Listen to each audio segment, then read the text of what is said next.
It drives me crazy that a lot of people in the financial space overall, mortgage, investments, it doesn't matter what it is, that they aren't taking the unique situation that people are in, the unique person that you're dealing with, and you're not really looking at them. It's like you're just trying to like stuff them in whatever financial box you think they should fit in. I would agree. I mean, just because you could qualify for something doesn't mean your life demands you do it. We say all the time that we actually have told people that, hey, I don't necessarily think this is aligned with like what you actually want. And I'll never forget, there's a guest a long, long time ago, and she and I are friends. When she and I had our very, very first meeting, somebody had like introduced us, and we were having this call to kind of, learn if we could be good synergy partners and things like this. And she's like, I just don't think we're aligned. And I said, okay, that's very fair. Why do you feel that way? And she said, well, you think that everybody should buy a house, and I just don't feel that way. And I said, actually, you're wrong. I don't think that is the case. I think it is one of the largest wealth differentiators out there. Owning a home tends to be that way, but it doesn't necessarily mean it's the perfect fit for every single person. So if it's not something that they're looking for or they want, like that is a-okay with me. I would rather you figure that out before you saddle yourself with a 30-year long debt that you didn't even want, because society or your mother or some well-intentioned individual in your life told you that's what you should want, and that's not actually what's aligned with your actual life or where you're going. Hey guys, and welcome back to another episode of Financial Mastery Simplified. I am your host, Jacqueline, or Jax Crider. Today we have Mike with us. He is the expert on lots of things financial, including some very unique tax strategies, some things like this. So welcome, Mike, to the show. Tell us a little bit more about who you are, what you do, and why you're excited to be on the show today. Jax, I'm excited to be on here with you, right? Because you are what makes this show. You're the stabilizing force of this show, and your listeners have come to hear you, and they trust you to bring, I hope, great content. I hope we don't disappoint today. Nah, we I won't disappoint. I don't think so. If our little pre-meeting was anything, I think you and I could probably run 3 hours and not even realize we've gone for 3 hours. Probably. I bring something unique, I think, to the financial industry for people um, who feel lost really in the markets. I created a firm called One Oak Financial, where One Oak stands for one of a kind, because individuals have been are in a system where most companies see profit over purpose. Individual stories are lost in a system, and people's hopes and dreams are just account numbers. And if any of your listeners are felt that way, or they felt like under equipped to make financial decisions, I look forward to kind of unpacking some of those big financial decisions today and giving them some resources that they can use to be able to win more financially and keep more of their hard earned money, so that they can build wealth for themselves and have the life, the unique life they're equipped for. We call that life, by the way, you may have guessed it, the one of a kind life.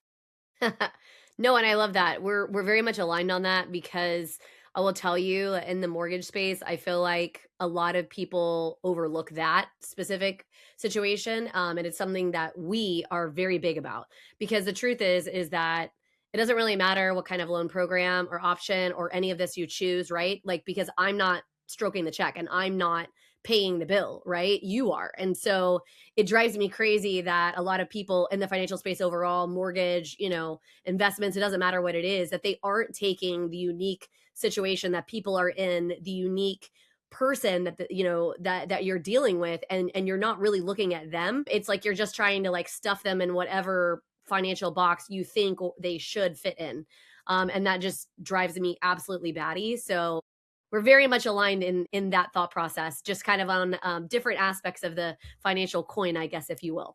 I would agree. I mean, just because you could qualify for something doesn't mean your life demands you do it. Correct. Well, we say all the time that we actually have told people that, hey, I don't necessarily think this is aligned with like what you actually want. And I'll never forget, there's a guest a long, long time ago, and she and I are friends. When she and I had our very, very first meeting, somebody had like introduced us, and we were having this call to kind of, learn if we could be good synergy partners and things like this. And she's like, I just don't think we're aligned. And I said, okay, that's very fair. Why do you feel that way? And she said, well, you think that everybody should buy a house, and I just don't feel that way. And I said, actually, you're wrong. I don't think that is the case. I think it is one of the largest wealth differentiators out there. Owning a home tends to be that way, but it doesn't necessarily mean it's the perfect fit for every single person. And so, if it's not something that they're looking for or they want, like that is a okay with me. I would rather you figure that out before you saddle yourself with a 30-year long debt that you didn't even want because society or your mother or some well intentioned individual in your life told you that's what you should want. And that's not actually what's aligned with your actual life or where you're going. Just because how something is true doesn't mean it's your truth. And unfortunately, we have become like almost a society where if it's my truth, it's got to be your truth. And if I have, we almost put truths on people Oh, yes, without really getting to know them. And it's a defense mechanism, right? for sure. It keeps people away. And unfortunately that we have been trained that way, right? And I'm speaking purely financial because I don't have the expertise to speak like from a medical standpoint or a therapy standpoint but like from a financial standpoint, we're trained, right, to try to go into a one size fits all system, right? Or follow the same path, right, that everybody else has followed. Get on the green line. What is your retirement number? See, this is all advertising spaces that for profit company do to try to get as many people to attach to them so that they can charge fees or service charges or commissions. And ultimately, they're the ones who profit from that. And unfortunately, the people that align themselves or go down those kind of one size fits all approaches are ones that ultimately suffer the price of feeling trapped, or which, if you're trapped, then it brings up anxiety or fear that that time is wasting, or you end up making a bad financial decision to get out of something. And that decision may be right for you, but if you really plan ahead, if you look out into the future and say, what I'm doing today going to help me 5, 10, 25 years from now? And if the answer is yes, and you have full recognition of what you're doing, full understanding, informed consent, if you know that, then you're putting yourself in the best position to live life well. Right. Well, and I think that a lot of the outsourcing of our power in general, because I think a lot of people know deep down that they should be asking themselves question, they should be kind of stepping into what fits or matches with their life. But a lot of times, one, we have a lot of programming, you're right.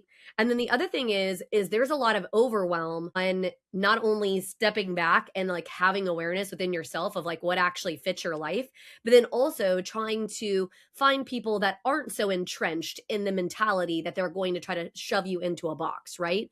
Because our lives are 10 times more complicated now than they were even 20, 30 years ago, right? Because of how much access we have to information, how much things we have where and we can tap into. So it's great because there's so many more options, which is lovely. But then on the other side, when you have that many more choices, that many more options, that many more whatever, then all of a sudden now your brain is flooded with all these what ifs or whatever. So sometimes people just want to push what they think is like the easy button, right? Which is, well, so and so said that this was the path, so I should just follow that. They seem kind of smart and probably have it more figured out than I do. So why not? And sometimes I get myself a little bit in trouble because by the time people are coming to me on the mortgage side, what they really want is, okay, I just like want to buy the house. I don't want to have self-awareness. And I sort of push back a little bit and force them into self-awareness because I'm like, look, this is a big serious thing. I need you to take it seriously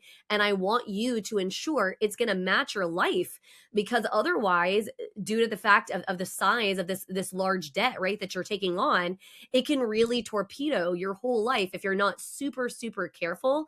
And so I want you to be in a good plane, in a good space, if you will. I don't disagree. And like you were talking about there, like having so much information in play today, right? You can go to YouTube or TikTok or Instagram or Facebook.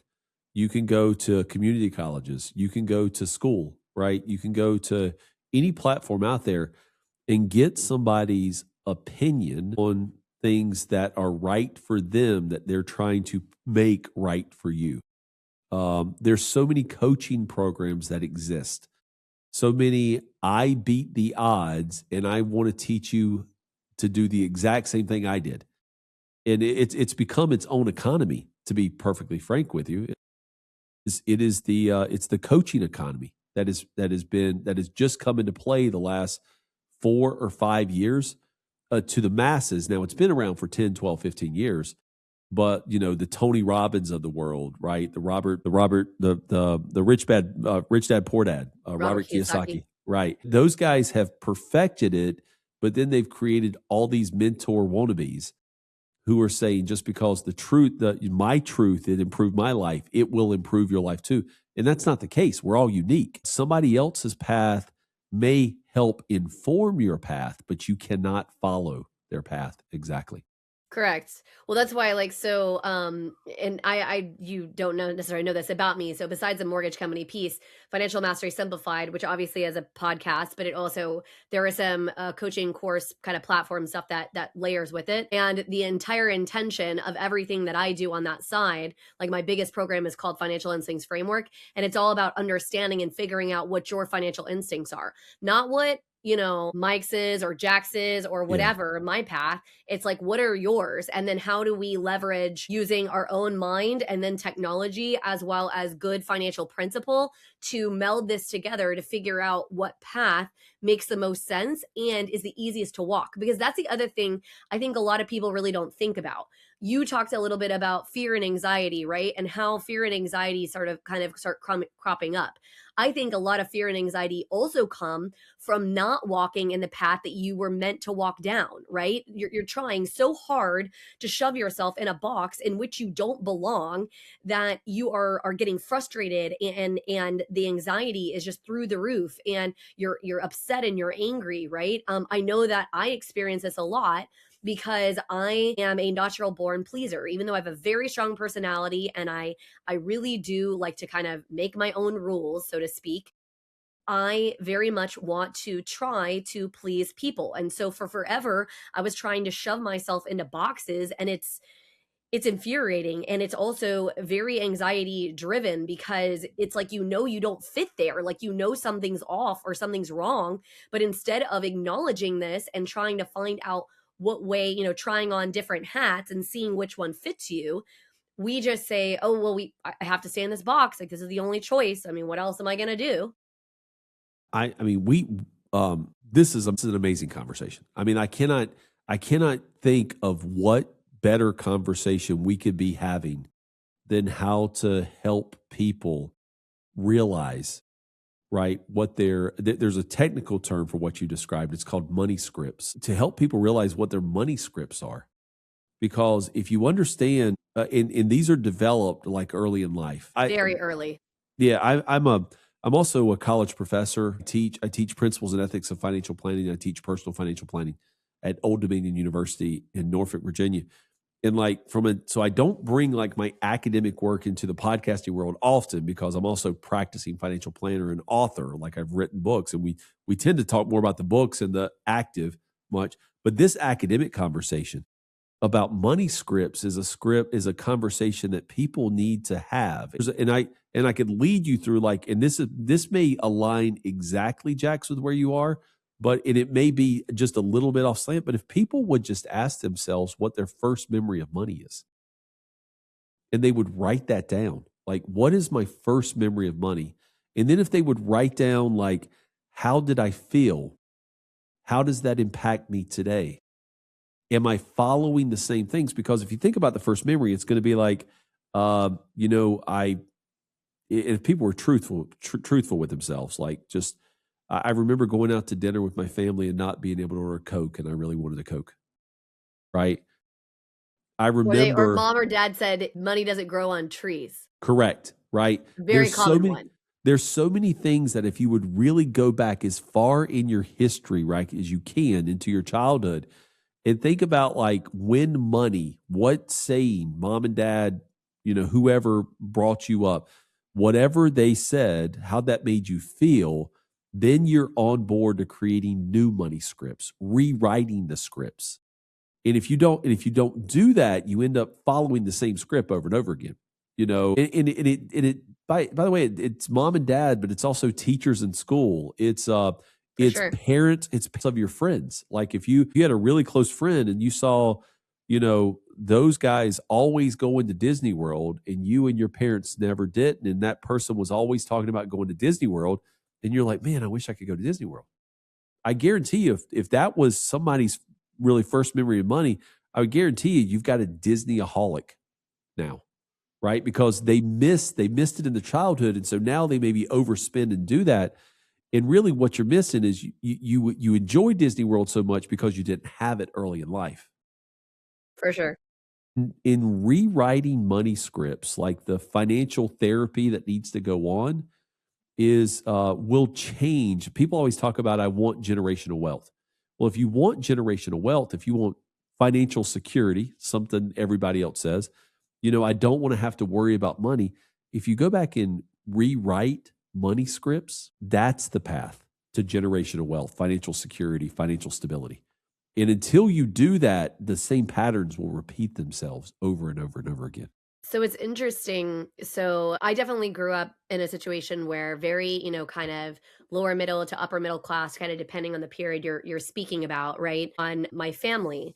But something that integrally changed how I viewed money was actually in my later years in high school. So starting in 10th grade, I went to a private high school in the Dallas Fort Worth area where a lot of the people who went to school there had significant money and often generational wealth. I mean, they were definitely not the first generation to have the money, right? I mean, we're talking 2, 3, 4 generations deep, etc. And it's very interesting the way that the relationship that people hold with money. And I tell this story all the time, and I probably have told it before on the podcast, but the thing that stuck out the most to me about how wealthy people view money is like this. So girl in my class, her mom had a fair bit of money, was a very high level executive. Her dad actually created this card company that made a ton of money, and then their grandparents before them had tons of money too, right?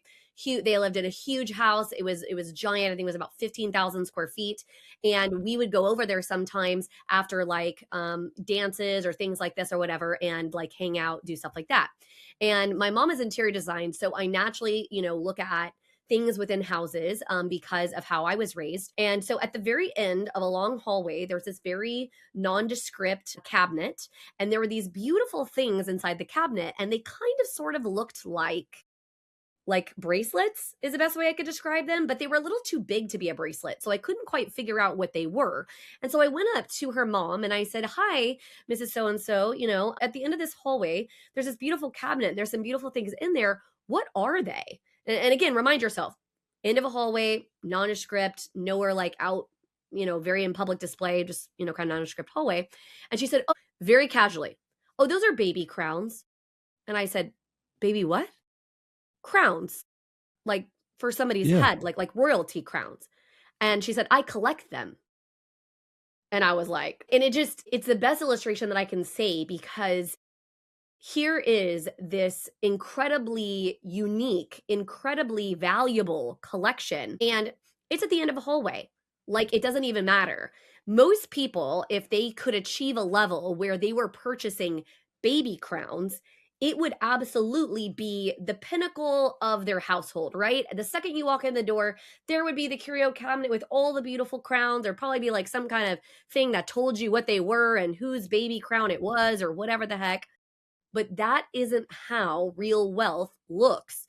Real wealth is on a different plane because their RAS, or reticular activating system, it looks for things differently. They have literally retrained their brain. And so when I talk to people about money and about redefining and awareness, you can't fix the way you're thinking about money now if you don't go all the way back and think about how money started. You have to ask yourself deep questions. And I think a lot of people don't want to do that work. But what you find is when you're willing to stop and do the work and dig super deep, everything changes about the way you think about money, the way that you view money, the way that money flows to you. All of Yep. it changes.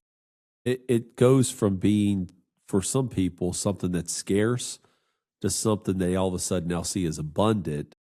I'm yet to have. I don't have it yet, right? And so, like, everything you're talking about there is like, you and I are in alignment on this, and this is the conversation, by the way, that most people need to have. The conversation that most people have is I have $10,000. Where do I invest it? I have $500 extra a month. How do I put it to work for my future? But the conversation before you even go that way is you have to build a vision. Like I have a book coming out. I've already written a couple books, but I have another book coming out called Retirement Chi that we're 90% of the way done with. And it's about how do you build a vision for the last part of your life. But like we have coined the phrase chi, and we're going to put, so chi is community health and impact. Like, and so we've put like for retirees specifically, what is your community going to be? Because most of their community has been their job, right? They For spent sure. most of their time in their job. So you have to have a transition from this person sitting next to me at the desk to who am I actually going to spend time with? And if you think it's going to be your spouse, that's why gray divorce is going up in America so much, right? I Is was gonna say because because basically you will you drive will each drive you other to divorce. crazy, crazy. Yeah. So you have to have a community beyond community that filled you up like your job did. You have to create it. Then you have to focus on your health because at the end of life, right? If you don't focus on your health, it will become your focus. And so the health part is you have this great blemished unfuture opportunity. Now you have choices from the past that are going to impact your health, but you got this time where you can really put into your health. What are you going to do with it? And then finally, the impact is so important, right? Because just because you're retired, you're not dead. And so we've created retirement chi as a vision there, but like for young people, right, that are, maybe you're 45 to 60, 65 and you're not quite to the chi level getting there. You're in like you still have a chi that you need to figure out, For sure. right? And then maybe you're, 45 to just starting your path with finances.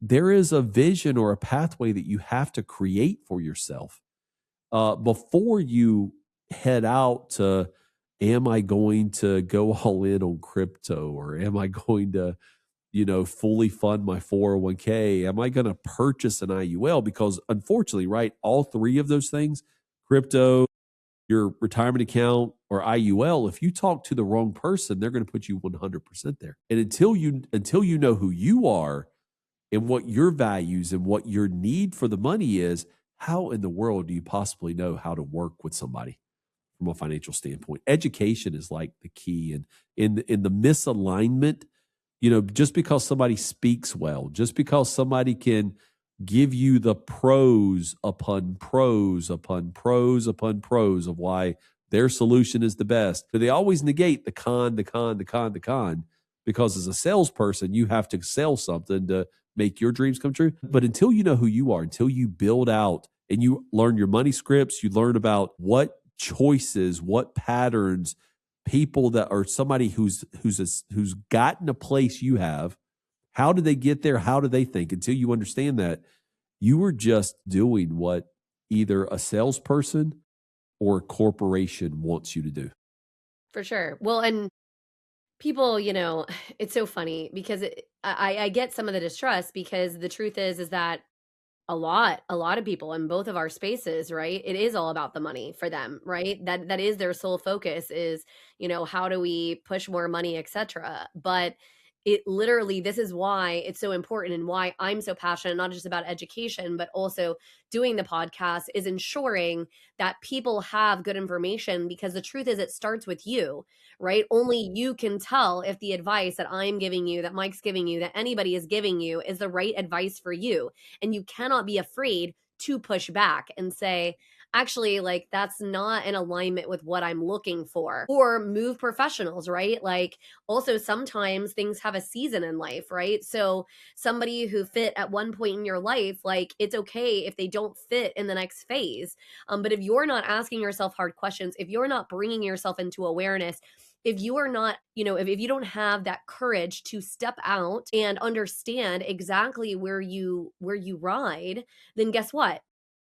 No one is going to come for you and you are going to be more taken advantage of. You're going to be more shoved into boxes. You're going to be the person that unfortunately looks back when you get later in life and asks yourself, like, how did I even get here? Because you're not the ones who made the decisions, right? And I will say what's very encouraging to me is that I'm starting to see a lot of the younger generation pushing back on the traditional standard rules of engagement of like what they're supposed to do or how they're supposed to, walk down the path, etc. And I'm happy and pleased to see it, because the truth is that your life is your own, and you're the one responsible for taking, accountability and stepping into that, because you are truly powerful beyond measure.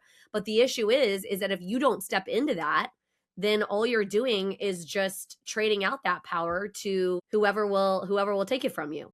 Stay tuned. We'll be back right after this message from our sponsors. Imagine having the power to control your financial destiny, no matter where you start.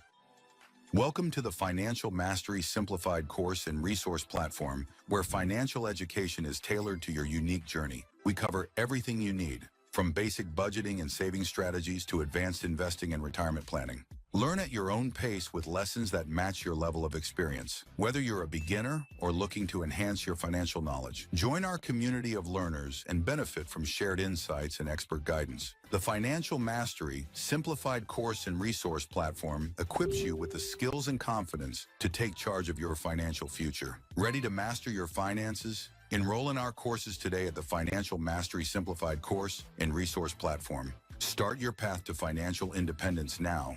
Visit us at fms.tips and fms.college for more information. Hello and welcome to PBJ Mortgage, where your home ownership dreams become reality. Today, we want to share why choosing PBJ Mortgage is the right choice for your home financing needs. At PBJ Mortgage, we're built on a foundation of values that drive us every day. Our commitment to educate, empathize, and empower our clients sets us apart in the mortgage industry. Our clients are at the heart of everything we do, and their success stories speak volumes. With years of experience, our team possesses in-depth knowledge of the mortgage programs, ensuring you receive expert guidance and the best possible rates. We offer a diverse range of loan options to suit your unique needs, including conventional, FHA, VA, and more. No matter your situation, we've got a solution. At PBJ Mortgage, we pride ourselves on providing personalized service. Our dedicated loan officers are here to guide you every step of the way, making the process as smooth as making a peanut butter and jelly sandwich. We understand that time is of the essence, which is why we've streamlined our processes for efficiency and convenience. Transparency and clear communication are paramount. You'll always know where you stand throughout your mortgage journey. Reach out to us today to set up a call to discover your options. If you're ready to make your home ownership dreams a reality, contact PBJ Mortgage today.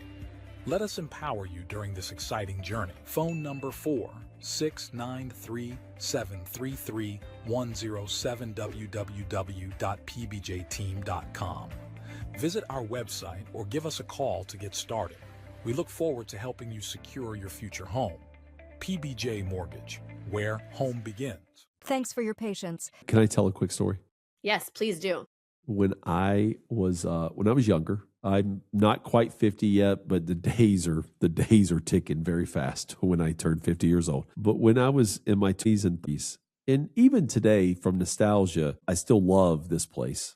But the place is Cracker Barrel. Cracker Barrel is a good one. It is. I love the biscuits. I love the service. I love like the macaroni and cheese and the catfish and the food that they serve. But recently I've been to Cracker Barrel a couple times and I've been traveling and I've noticed that my palate has changed. And it doesn't mean I don't love Cracker Barrel for all of the good times I've been traveling on the road in America and talking to people about money. It doesn't mean that it negates that past. It just means that I now probably like the more finer things in life. For sure. And it's very similar to like when you were talking about maybe as you move forward in life, as you get more alignment with who you are, that you have to make some changes along the way with financially. I will always remember Cracker Barrel. I'll always be thankful for them. And every once in a while, I'll probably pop in there, like when I'm in like Johnson City, Tennessee, or Jackson, Mississippi, or somewhere like that, right? Or I'm somewhere where I need something quick and it's by an airport, I'll probably pop in there. But I'm probably not going to go out of my way anymore. Right. To go there. Like if I have a lot of time and a choice, I'm going to go to more of a boutique elevated experience, right? For sure. Where I can try something new, unique to the city. As we kind of mature in our understanding of money, people start realizing that, and I'll call names out here just because to me, I don't care, but you're going to realize that Rocket Mortgage is probably not the best for you. That Vanguard is not the best investment solution, that selectquotes.com is not going to give you the best insurance. Because what they'll give you is a product, but they won't give For you the sure. advice on how it helps. And not that those companies are bad because they're good, right? They do a lot of good because people who are in a hurry and who need to get into something fast, they can provide a solution, and something with informed consent is better than nothing.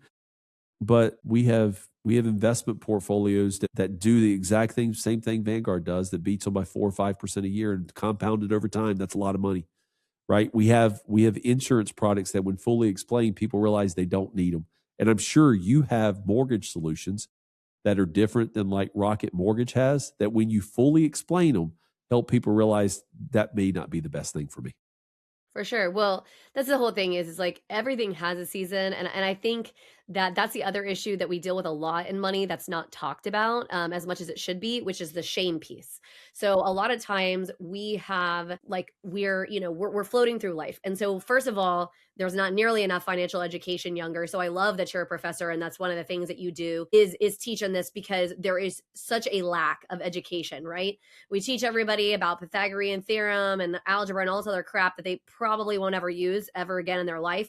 But we're not teaching them about money that is going to be something they touch every single day, that they're going to be handling and dealing with on the regular, which drives me nuts. But that's a whole nother soapbox for another time. But we are getting in our 20s and we're just kind of using people like maybe a Rocket or Vanguard or whoever, right? Because that's easy and it's what somebody recommended to them or whatever, right? And so then when they realize and they step into something like with someone like you, they're like, oh man, I've really set myself up for failure here. I could have had so much more money. I could have had so much more of this. That first mortgage sucked, or whatever it is, right? Whatever that looked like. The thing about it is no decision you make financially is perfect. It doesn't really matter what it is, right? Like you're going to make decisions that are amazing and then you're going to make some really bad decisions, right? With money. And so when we are coming into awareness, it's really, really important that we not browbeat our younger self for the decisions and the choices that we made with the best information we had at the time, right? Because yes, okay, great. Maybe you didn't make perfect decisions, but you made the decision that worked at that moment in time. And so my opinion is we can't go back and change the past. I actually don't believe in regrets, because the truth is, as long as each and every situation that happened to you taught you something new and you learned from that, then you're just continuing to move forward. Just keep putting one foot in front of the other. So I wanted to make sure I said that, because the truth is that you're absolutely correct. There is a need for people like you and me, and some people get there a little earlier and some people it takes them a little longer, and that's okay. But don't be upset at the younger version of you who wasn't fully in awareness, wasn't fully in flow, wasn't fully aligned with who you are and your unique self with the things that come after. Because wherever you get there, whether it's when you're super young or super old, it doesn't matter, right? Like you took your own unique path and you figured it out and you got there, and that's what matters. Well, it's like, why don't we teach 2-year-old how to drive a car? Right? So It's true. because they're not ready, right? They don't have the cognitive skills to drive. What frustrates me about the financial industry, or even like the children's cartoon Pinocchio, right? People that are controlling the strings, is you try to teach people or you try to educate them, talking down to teachers if you're listening, because you're done what you're told to by a board of education, but like a 15, 16, 17-year-old is not ready to learn about the stock market. Just like a 2-year-old is not ready to learn how to drive a car. So like what you said is, don't beat yourself up if you made decisions, because just like you weren't ready to learn what it is. But there are Pinocchio people on strings trying to get you to do what they're doing along the path. And a lot of times you'll do something that somebody else that you view cares for you wants you to do, like, and you've mistaken like care for incentive. My daughter, Jax, my daughter is 24 years old. She's in Birmingham, Alabama. She's been working in a full-time job for a couple years, very low cost of living. And she has decided now she's ready to interview financial professionals. She is interviewing me to be her financial advisor. And Good for so her. I'm taking her through the experience of how a financial advisor, a real professional, should act. And we had our first meeting.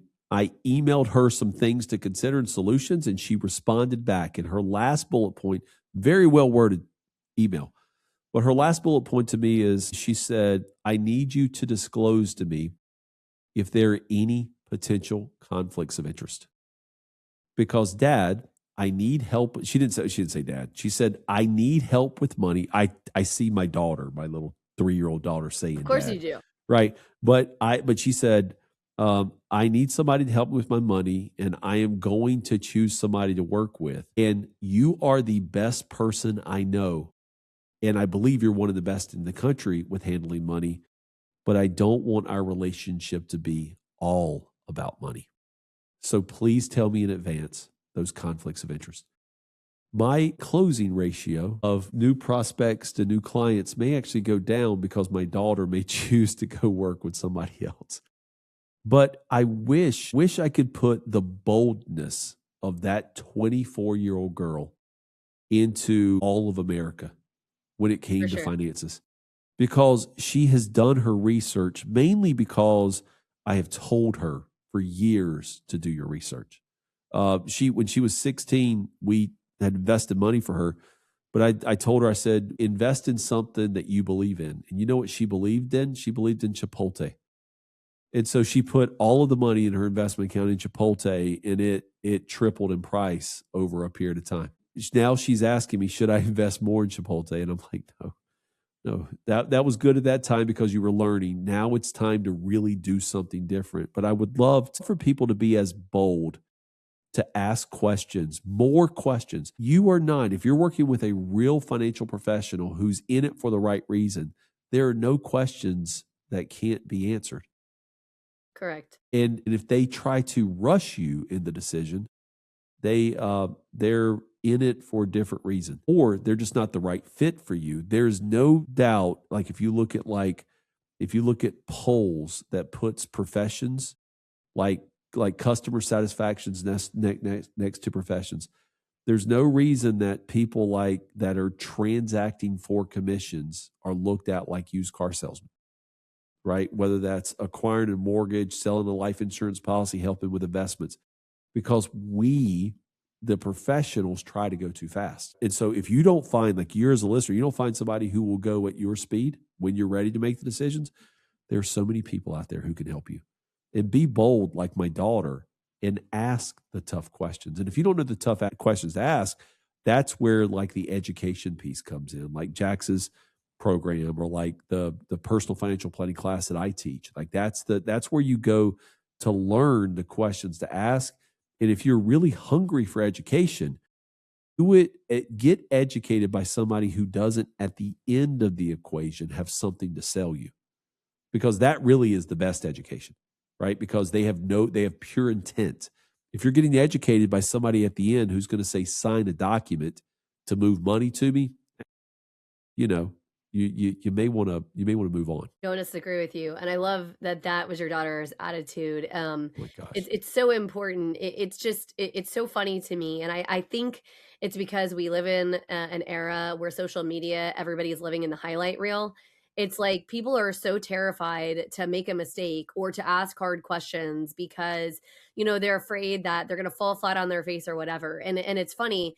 I tell my own personal story with some financial challenges that myself and my husband have dealt with over the last 4 or 5 years here, because I need people to hear that no matter what level you're at, right? Whether you're incredibly financially literate or very financially illiterate or somewhere in between, you're not going to make perfect choices, right? Sometimes the choices, the decisions, the things that you're going to do, they're not all going to go according to plan. Some of that's just life, right? There's a lot of outside factors. There's a lot of things that you can't control. And so often we are tying our full self-worth to how much money is in our account or how financially, successful we are or we feel, right? And the truth of the matter is if you're living in a van traveling around the United States or whatever, and that is making you happy, you feel in a great financial position or whatever, then you're financially successful.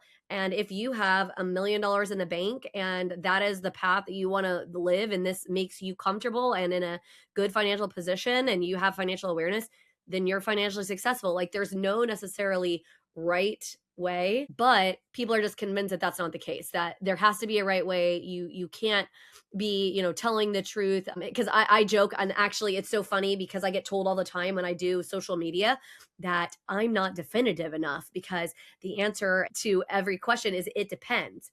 Because the truth is it does depend. And I give sort of the bright line things that might help people, but the true answer to every question is it depends. It depends on you. It depends on your path. It depends on your background and your future, what you want, like all these different factors. And so I agree with you. You need to be finding people who are right there in the muck with you, figuring out what works. They're not afraid of, hard questions. They're not afraid if you want to take a pause and say, hey, I need to take a minute to step back and see what it is. If you're being forced into decisions, I completely agree. They're probably not the right fit for you. You probably should find somebody a little bit more aligned with what it is you want and need. Yeah, because the decision, I mean, compounding and time are powerful factors in like wealth growth. But if you wait a month or two until you get everything done, I have a great friend who's written some best-selling books, and he says like the two greatest mistakes people make is, and there's a lot of mistakes people make. He said the two biggest they make is divorce. They divorce. That's a financial mistake, and then the other biggest mistakes they do is getting a car loan. But like he breaks it down somewhat trivially, but like the reality is like financial mismanagement or financial miscommunications is what things that leads to ultimately the cracking of the marital unit. And so like if you're in a relationship, or if you're ever thinking about getting a relationship for the first time or again, or you're single and you're looking for that partner, education on this financial side is only going to help you mature and grow quicker when it comes to who you eventually want to be in your life. Absolutely. I was going to say, so you probably don't know this about me, but I have a law degree and I did a lot of family law when I was in law school. And there's so much intersect with family law and money. And it is the number one thing that breaks up not only marriages, but even like friendships, families, right? You see in law, like when people come to the end of their life and now they're breaking up the money, and people turn against each other and all these different things. And the funny thing is I talk about this all the time. Money is a fake made up thing. Like we give it value. It actually intrinsically is kind of imaginary really.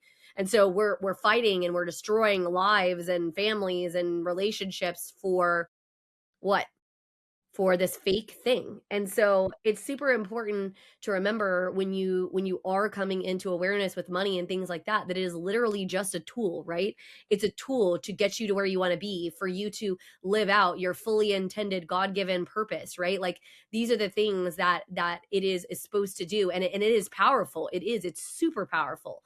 However, what's more important, what's more powerful is what it is backing, right? The truth of who you are and what you do and who you are becoming and the potential that you hold.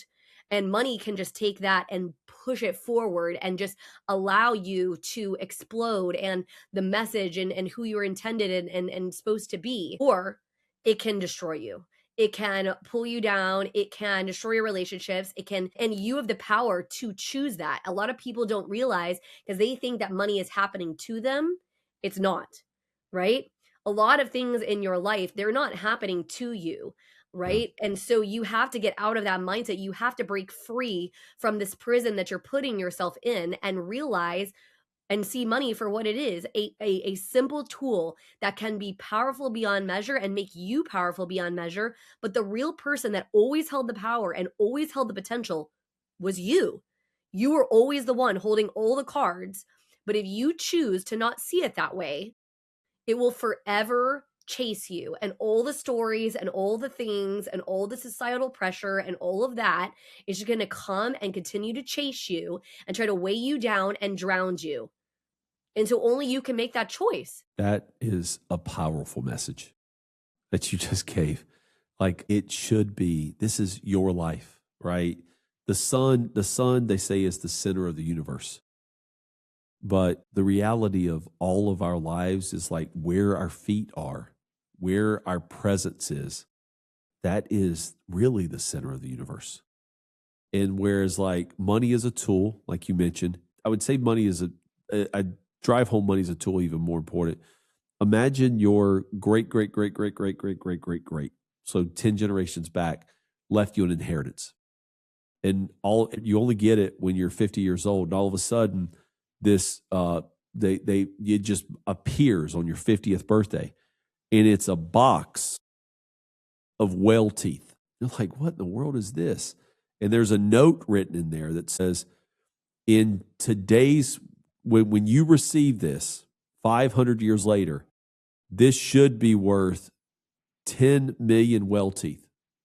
Because that used to be a currency back in the day, right? That's how fake money is. If you go back in the history of time, right? Generations, matter of fact, when you realize what currency, what people have used to trade and barter and move things, you realize it really is just a tool to drive that point home.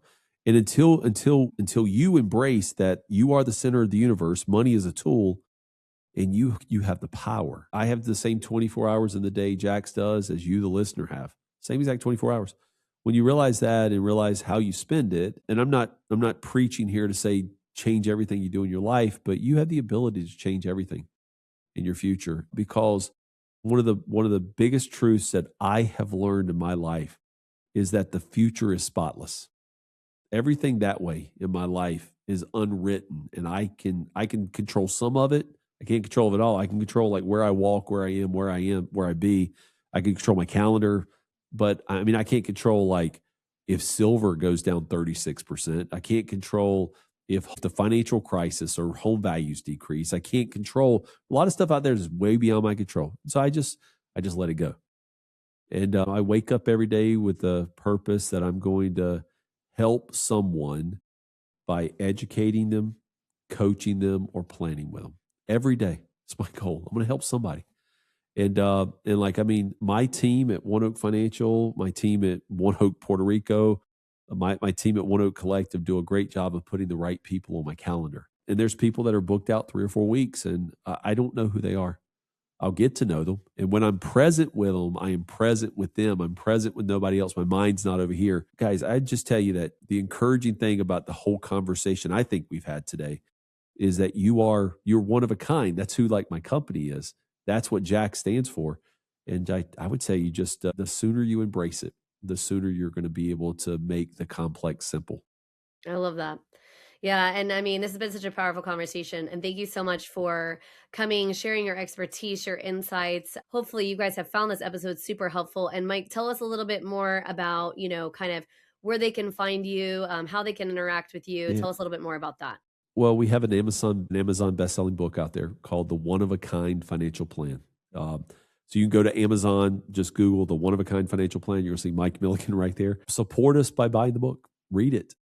And if you find value in it, leave a review. It's got almost a 5-star review. You can go read the views with over the dozens and dozens of people who have left reviews. It's almost 5 stars. I'd love it. Just be truthful about it if it helps you. But if you find yourself in a place where you feel like education, you need more, you need to learn more about personal financial planning or Roth IRAs, you need the technical knowledge, and you don't know where to get it, on my personal website, mikemilligan.com, look at the Educate tab. And it'll lead you into a community of other people trying to do the same thing that you could interact with. It's on a platform called School, SKOOL. But then there's actually pre-recorded educational material in there that you can subscribe to or one-off purchase. And it's for you. It could be for your children, your teenagers, your college students. And we get very specific in there on topics like taxes and retirement and investing, health insurance, Medicare. It's there's some very, from what we're told from people who have used it, it's a game changer when it comes to the understanding and how they deal with their money. That's awesome. I love that. Well, thank you so much for being our guest. And definitely, guys, I mean, reach out, learn more. Don't be afraid to take it in, the bull by the horns. And, unfortunately, nobody is going to come and save you. You're going to have to decide, if you're ready to step into your full potential and your uniqueness or you're not. Right. I mean, everything that we create on the PBJ mortgage side, as far as like, I wrote a book too called I can probably see it behind me. Making mortgage simple as making a peanut butter jelly sandwich. So it's mortgage 101, the secret sauce to home buying, because I want you to have a good understanding as well, right? About like how it works. Like, what is it? So if you don't want to use me for a mortgage, that's okay. How does it work? What should you be looking out for? Like, how does all this stuff look? And so it's so important to grab resources that you feel like align with where you're at in your journey. And so wherever those are, whether it be this podcast or otherwise, I hope that you find them. And again, thank you, Mike, so much for being a part. We really, really appreciate it. And I hope to see you back on another episode of Financial Mastery Simplified. Have a great day.